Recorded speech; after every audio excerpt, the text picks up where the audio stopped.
मायबाप असेपर्यंत मायबाप कोणालाच कळत नाहीत.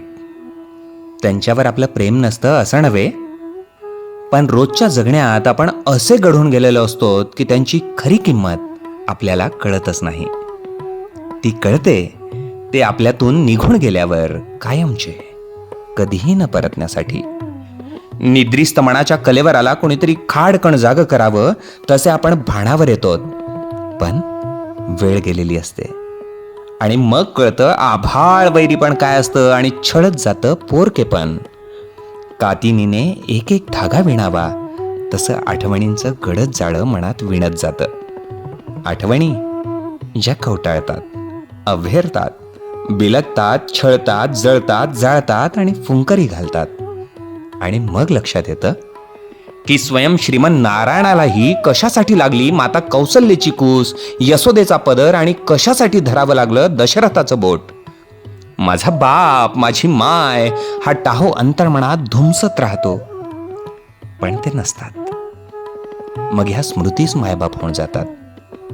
त्यांच्या साऱ्या आठवणी त्यांच्या वस्तूच मायबाप होऊन जवळ घेतात, कुरवाळू लागतात. कवी बालाजी तुमवाड सरांची आपल्या माईची अशीच एक स्मृती, माईचं लुगडं, तिचं आता आपण वाचन करूयात. फडताळातील पत्र्याच्या संदकात निघालेलं तुझं गंधभरीत लुगडं, छान घडी घातलेलं सुरेखा.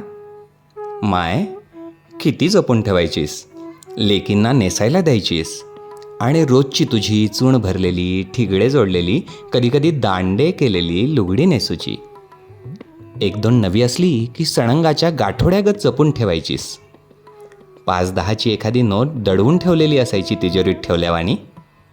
कितीतरी आठवणी सई जोडल्यात तुझ्या लुगड्यासी.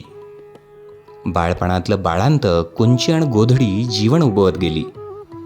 पदराआडच्या अमृतधारेणी अस्थिमज्जा पोचली. कितीतरी काळ तुझ्या पदराला धरून चाललो, खेळलो, चघळलो. नजर उतारलीस तूच पदरानेच. थू थू करून झटकूनही टाकलीस आरिष्ट सगळी. ओला पदर तोंडावून अंगावून फिरवला की सगळा ताप उतरायचा झर्रकन. आमच्या शाही स्नानातील अंग, केस पुसणी तुझा पदरच की. कामाच्या रगाड्यात कमरेला खोचलेला तुझा कणखर पदर देवादारी थोरा मोठ्यांपुढं डोईवर जाऊन अबदार व्हायचा. माय, हे दोन्ही रूप दुर्गेचा, लक्ष्मीचा वाण व्हायची. संसाराची लाज झाकत झाकत कितीतरी अश्रू पुसलेत तुझ्या पदराने. लेकरांसाठी तोच असतो मातेची चुनरी, विठू माऊलीचे उपवस्त्र आणि पिराची चादर.